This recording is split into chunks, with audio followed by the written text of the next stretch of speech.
News world में आपका स्वागत है और मैं हूं मोहम्मद कमर खान। इस वक्त आप देख रहे हैं खास कार्यक्रम खास खबर।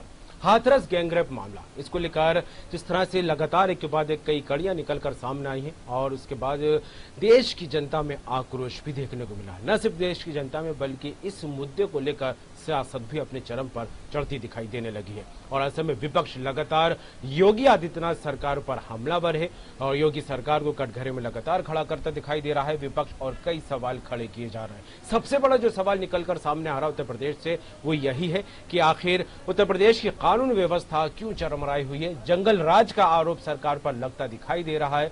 बार बार बैठकें की जाती हैं, बार बार समीक्षा की जाती है और प्रशासनिक अधिकारियों को, पुलिस महकमे को बार बार हिदायत दी जाती है सरकार की तरफ से, लेकिन बावजूद इसके जो आपराधिक मामले हैं लगातार उत्तर प्रदेश में बढ़ते दिखाई दे रहा है। ग्राफ लगातार बढ़ता दिखाई दे रहा है, लेकिन इस पूरे मामले को लेकर सियासत जिस तरह से लगातार गरमाने लगी है उसको लेकर लगातार योगी सरकार पर हमलावर है विपक्ष। और ऐसे में राहुल गांधी और प्रियंका गांधी वाड्रा का हाथरस पीड़ित परिवार से मिलने को लेकर जिस तरह से एक और सियासी तस्वीर सामने आई है, उसने और सियासत को रंग दे दिया है। क्या कुछ इस तरह से मिलने की होड़ जो लगती दिखाई दे रही है हाथरस पीड़ित परिवार से, और क्यों प्रशासनिक स्तर पर लगातार सख्ती देखने को मिल रही है। हालांकि कुछ मामलों को लेकर इजाजत जरूर दी गई है। क्या कुछ तस्वीरें निकलकर सामने आ रही हैं, क्या कुछ मामला फिलहाल देखने को मिल रहा है और अब क्या कुछ इस पूरे मामले से जुड़े अपडेट सामने आ रहा है, इसी पर करेंगे बात खास खबर में।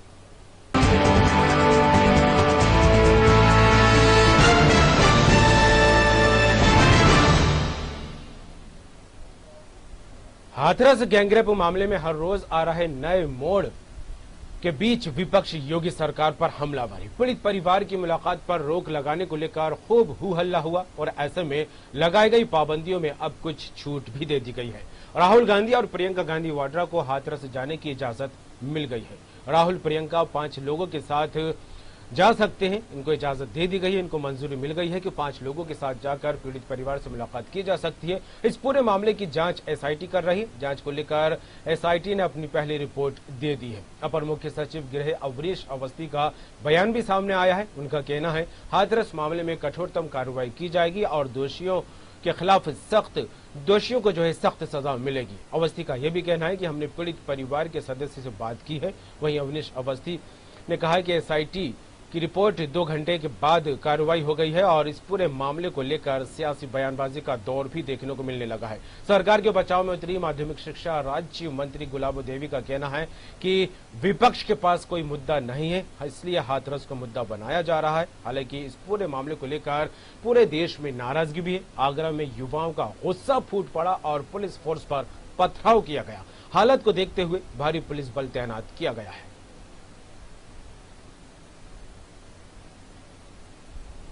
देखिए, पुलिस प्रशासन द्वारा लगातार हर चीज़ पे नज़र रखी जा रही है। हमारी साइबर टीम्स भी लगातार फेसबुक और अन्य सोशल मीडिया साइट्स पे कुछ आपत्तिजनक अगर कोई व्यक्ति कोई पोस्ट डालता है तो उस पर भी निगरानी रखी जा रही है। साथ ही में बहुत सारे एरियाज में ड्रोन का भी प्रयोग किया जा रहा है। मेरा सभी लोगों से अनुरोध है कि वो शांति व्यवस्था बनाए रखें। देखिए, पुलिस हर तरफ मौजूद है, सारे बैरिकेडिंग्स पे मौजूद है, सबसे बात की जा रही है। और खबर पर बात करेंगे। उत्तर प्रदेश स्टेट एडिटर हमारे साथ जुड़ गए हैं लखनऊ से लाइव आरसी भट्ट साहब, जिस तरह हाथरस मामले को लेकर देखा जाए हर रोज एक नई कड़ी सामने आ रही थी और अब कड़ी सुलझती दिखाई दी है। सबसे बड़ी जो कड़ी थी वो थी पीड़ित परिवार से मुलाकात को लेकर। कहीं ना कहीं इसको लेकर इजाजत मिलती नजर आई है, मंजूरी दे दी है। राहुल गांधी प्रियंका गांधी वाड्रा भी जाकर मुलाकात कर सकते हैं। और वहीं पुलिस प्रशासन की तरफ से देखा जाए तो लगातार बयान भी सामने आ रहा है। एसआईटी ने अपनी पहली रिपोर्ट भी जो है दे दी है। तो किस तरह देखे इस पूरे मामले को और क्या कुछ अपडेट निकलकर सामने आ रहा है? देखिए कमर, अगर शाम की घटना से अब तक कहीं न कहीं क्योंकि मामला आ रहा है, वहां ने डेरा डाल दिया, उसके साथ लगातार कहीं वहां की जिला प्रशासन है उस पर का भरपूर दबाव। वो लोग जाना चाहते, उनके परिवार से राहुल गांधी भी प्रियंका गांधी के साथ मिलना चाहते थे। तो फिर एक बड़ी राजनीति बन रही थी, क्योंकि जिस तरह से को न्याय नहीं परिवार वालों को रहा था। आरोप यहाँ से बहस मारा गया, उसी क्रम में कहीं न कहीं यूपी सरकार भरपूर दबाव में आई और जिस तरह से दबाव में आने के बाद 5 पुलिस अधिकारियों को एसपी सहित निलंबित किया, तो निश्चित रूप से यह एक कार्रवाई उनको करनी ही पड़ी। लेकिन अब जिस तरह से जो जिलाधिकारी की वहां भूमिका आ रही है कि जिलाधिकारी ने ही सारा ताना बाना बुना और जिस तरह से जिलाधिकारी ने ही तमाम चीजों को हैंडल करना चाहा, इसलिए कहीं न कहीं भूमिका संदिग्ध है जिलाधिकारी। एसआईटी जांच कर रही थी, एसआईटी ने 2 घंटे में जांच करके जैसे ही गृह विभाग को रिपोर्ट दी तो 5 पुलिस अधिकारियों को निलंबित किया गया। लेकिन ये सिर्फ सरकार की एक खानापूर्ति है, कहीं न कहीं एक दिखाने की कोशिश है कि हम उन लोगों के खिलाफ कार्रवाई करेंगे। लखनऊ से जो अधिकारी इस पूरे घटनाक्रम को ऑपरेट कर रहे थे, जो दिशा निर्देश दे रहे थे, पल पल की जानकारी मुख्यमंत्री को दे रहे थे, क्या एक्शन लेना है वो मुख्यमंत्री से निर्देश ले रहे थे, इन तमाम चीजों की कहीं चर्चा नहीं हो रही, क्योंकि जिलाधिकारी और एसपी सिर्फ एक मोहरा है। उनको दिशा निर्देश सीधे तौर पर लखनऊ से मिल रहे थे, गृह विभाग के आला अधिकारी दे रहे थे और वो भी मुख्यमंत्री के निर्देश पर। अब स्थिति ये बनती है कि जैसे ही मीडिया का दबाव पड़ता है, एसआईटी जांच करके वहां से निकल जाती है, मीडिया को अनुमति दी जाती है, मीडिया वहां जाती है, उसके परिवार के लोगों से बात करती है और जिस तरह से उसके परिवार की हृदय विदारक बातें निकल कर आती हैं, तो निश्चित रूप से कहा जाए कि सभी को कहीं न कहीं उस परिवार के साथ सहानुभूति होनी चाहिए, क्योंकि उसने अपनी एक बेटी खोई है और धीरे धीरे पूरा प्रदेश सहित पूरा देश के अंदर सहानुभूति की लहर है। कहीं न कहीं सभी लोग उसके प्रति न्याय चाहते हैं। अब उत्तर प्रदेश की सरकार जैसे ही बैकफुट पे आती है, निश्चित रूप से केंद्र सरकार प्रदेश सरकार से पूरी जानकारी लेती है। आनंद फानन में उत्तर प्रदेश के जो अपर मुख्य सचिव हैं अवनीश अवस्थी, जो गृह विभाग के आला अधिकारी हैं, और उनके साथ साथ जो उत्तर प्रदेश के डीजीपी हैं हितेश कुमार अवस्थी, वे दोनों लोग एक साथ जो है चार्टर्ड प्लेन से जाते हैं, गांव में उनके परिवार से मिलते हैं और जो भी सरकार ने घोषणा किया था उसका भी आश्वासन देते हैं, उनको ढाढ़स बंधाते हैं। सरकार की तरफ से यह एक इनिशिएटिव लिया गया है ये दिखाने के लिए कि हाँ हम पीड़ित परिवार के साथ हैं। लेकिन आखिर ये देरी क्यों? 14 तारीख को उसका रेप होता है, जिस तरह के आरोप निकल कर आ रहे हैं, फिर उसके बाद वो सफदरजंग अस्पताल में दम तोड़ देती है। सरकार का ध्यान कब आया है? जब इतना बड़ा बवाल हो गया, पूरे देश में एक बड़ा माहौल खड़ा हो गया। निश्चित रूप से कहीं न कहीं विपक्ष इसकी ताक में था और जिस तरह से कमर राहुल गांधी प्रियंका गांधी के साथ पूरे अमले और फौज फाटे के साथ वो जाना चाहते थे, आज उन्होंने फिर कोशिश की, जिला प्रशासन ने फिर रोका, हल्की सी झड़प भी हुई, लेकिन जिला प्रशासन ने उनको 5 लोगों के साथ अनुमति दे दी है कि आप 5 व्यक्तियों के साथ वहां जा सकते हैं, उनके परिवार के साथ मिल सकते हैं। मिलने में कोई रोक भी नहीं होनी चाहिए। मैंने पहले भी कहा था कि मिलने में सरकार को अनुमति देनी चाहिए, चाहे मीडिया की बात करें चाहे राजनीतिक व्यक्ति की बात करें। तो धीरे धीरे एक बड़ा माहौल खड़ा हो गया। इस तरह के जो यौन शोषण महिलाओं के ऊपर हो रहे हैं, बलात्कार की घटनाएं हो रही हैं, चाहे वो हाथरस की घटना हो, चाहे बलरामपुर की हो या चाहे अन्य किसी राज्य की हो, इस पर एक ठोस व्यवस्था बनानी चाहिए। और जिस तरह से हाथरस की व्यवस्था हुई है उस पर कहीं न कहीं योगी सरकार की बड़ी किरकिरी है। बिल्कुल, उत्तर प्रदेश में ठोस व्यवस्था बने या न बने, लेकिन जिस तरह से हाथरस को लेकर बात की जाए तो यहाँ पर सुरक्षा के पुख्ता इंतजाम जरूर किए गए। किस तरह देखिए, जिस तरह से पाबंदी लगाकर सरकार प्रशासन ये दिखाना चाह रहा था कि उस परिवार को नहीं मिलने दिया जाएगा, आखिरकार अनुमति दी गई, इजाजत दी गई, मीडिया भी वहां पर पहुंची और राहुल गांधी और प्रियंका गांधी को भी मिलने की इजाजत मिल गई है। तो जिस तरह की पाबंदियां यहाँ पर लगाई गई थी, एक बड़ा सुरक्षा घेरा यहाँ पर तैयार किया गया था, इसके पीछे क्या कुछ तर्क हो सकता है? क्योंकि जिस तरह कहा तो यह भी जा रहा था कि एसआईटी की जांच में दखल हो रहा है, इसलिए इस तरह की जो है एक्शन लेती नजर आ रहा है प्रशासन। लेकिन इसके पीछे अगर सही वजह को ढूंढा जाए तो क्या कुछ हो सकती है?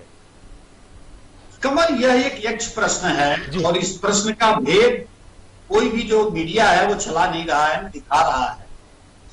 उत्तर प्रदेश का गृह विभाग का एक आला अधिकारी इसकी कमान संभाले हुए था मुख्यमंत्री के निर्देश पर। मैं पूरी तरह से हर चीज को खोल देना चाहता हूं और खोलकर अपने व्यूअर्स को बताना चाहता हूं कि उत्तर प्रदेश में लोक भवन में बैठा होम डिपार्टमेंट का एक सर्वोच्च अधिकारी, आला अधिकारी, इसको बैठकर ऑपरेट कर रहा था। लगातार वो फोन पर कांटेक्ट में था एसपी के, एडीजी लॉ एंड ऑर्डर के, डीजीपी के और डीएम हाथरस के और एसपी हाथरस के, और तमाम जानकारी वो लगातार मुख्यमंत्री को मुहैया करा रहा था। जो मेरे सूत्र हैं गृह विभाग के मुख्यमंत्री के यहाँ, वो सीधे तौर पर उनका कहना था कि पल पल की मॉनिटरिंग मुख्यमंत्री द्वारा की जा रही और वो गृह विभाग का अधिकारी लगातार फोन पर दिशा निर्देश दे रहा था क्या करना है, किस तरह मीडिया को रोकना है, किस तरह से पॉलिटिकल पार्टियों को रोकना है, किस तरह का वहां का मैनेजमेंट देखना है। इसकी चर्चा कहीं नहीं हो रही। मैं तमाम गोदी मीडिया के चैनलों को देख रहा हूं, समझ रहा हूं, लेकिन किसी की कहने की हिम्मत नहीं हो रही।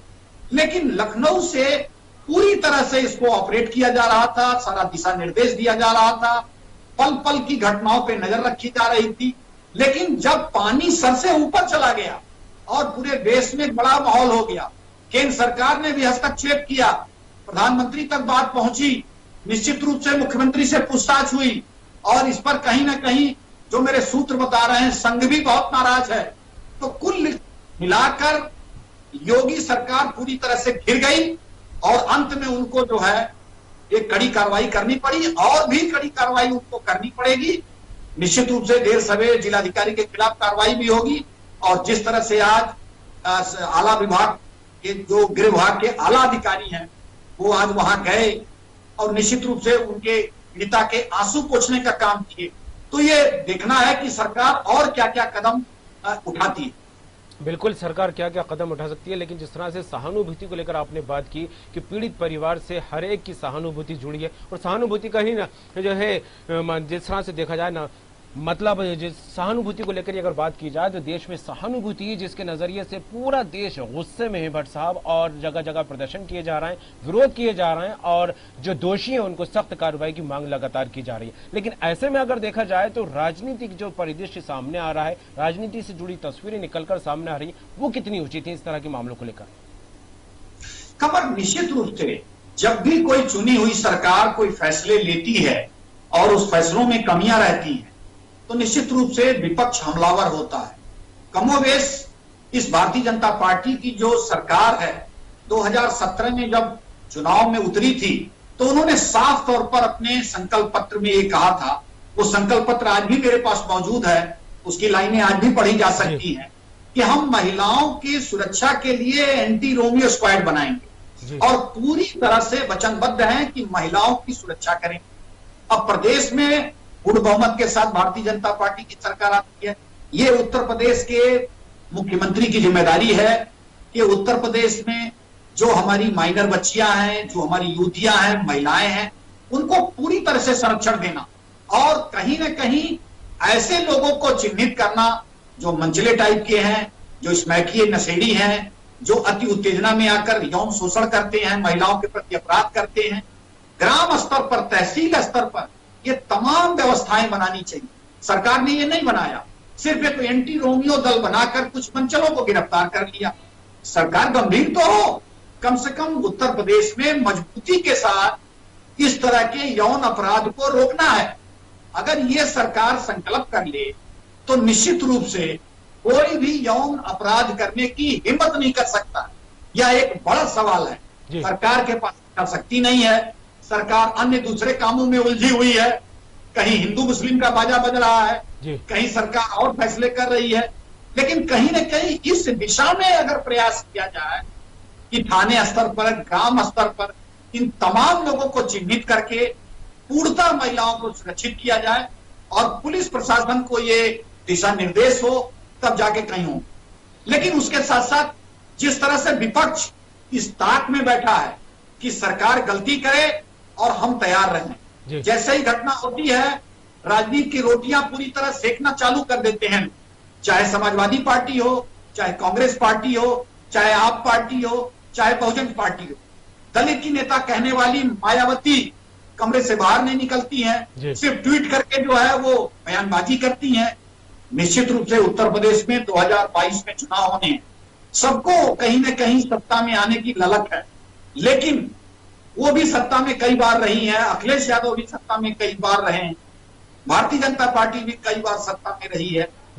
महिलाओं के यौन शोषण पर पूरे देश सहित प्रदेश में ग्राम स्तर पर, जिले स्तर पर, थाने स्तर पर एक ठोस कार्यक्रम और बनाना पड़ेगा जिससे कहीं न कहीं उनके अंदर असुरक्षा की भावना ना हो, और ये जिस तरह के लोग अपराध करने वाले हैं यौन शोषण के, उनको चिन्हित किया जाए।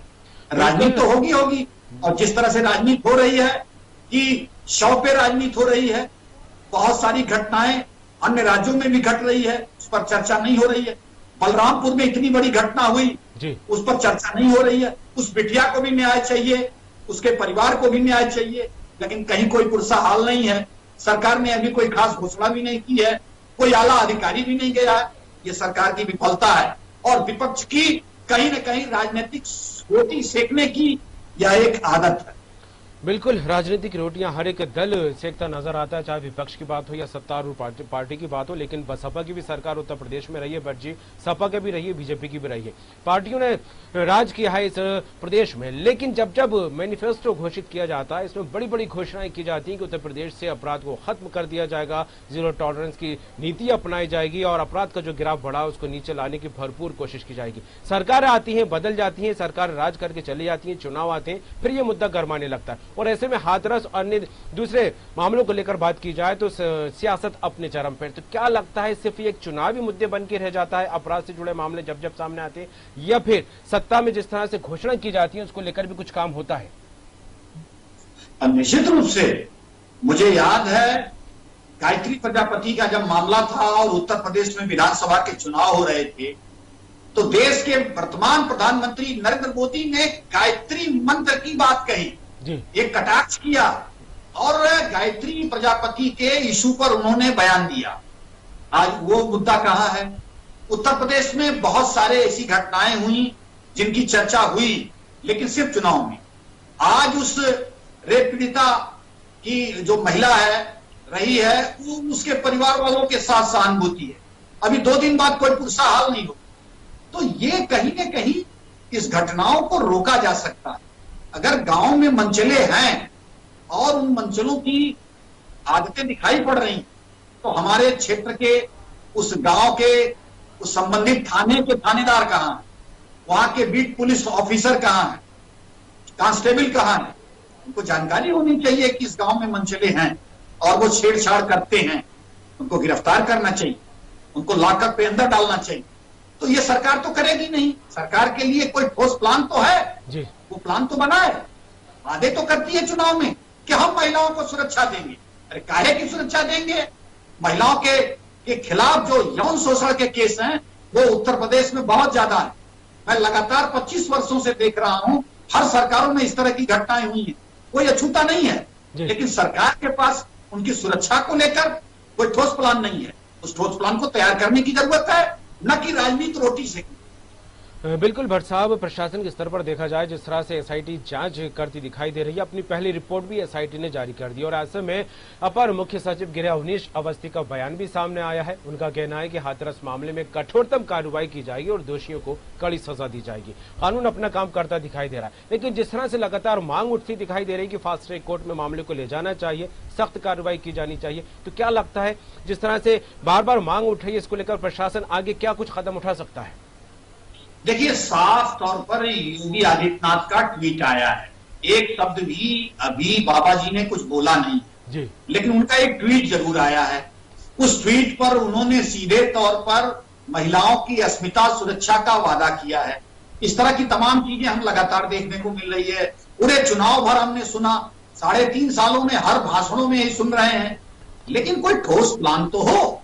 सरकार फास्ट ट्रैक कोर्ट बनाए, उन लोगों को चिन्हित करे जो इस तरह की मानसिकता रखते हैं। सरकार यौन हिंसा एक बहुत बड़ा अपराध है, इसको लेकर उसको पाठ्यक्रम में शामिल करे, एनसीईआरटी की बुकों में शामिल करे, प्राइमरी स्कूलों से लेकर इंटर कॉलेजों तक, डिग्री कॉलेजों तक ये बताया जाए कि पुरुष स्त्री बराबर का दर्जा है, कोई भेद नहीं, लिंग भेद नहीं है, किसी प्रकार का आप यौन शोषण नहीं कर सकते हैं। तो ये तमाम चीजें तो बताई जाए, और ऐसे लोग जो मनबड़ किस्म के हैं, जो कहीं ना कहीं इस तरह के अपराध बार बार करते हैं, उनको चिन्हित किया जाए।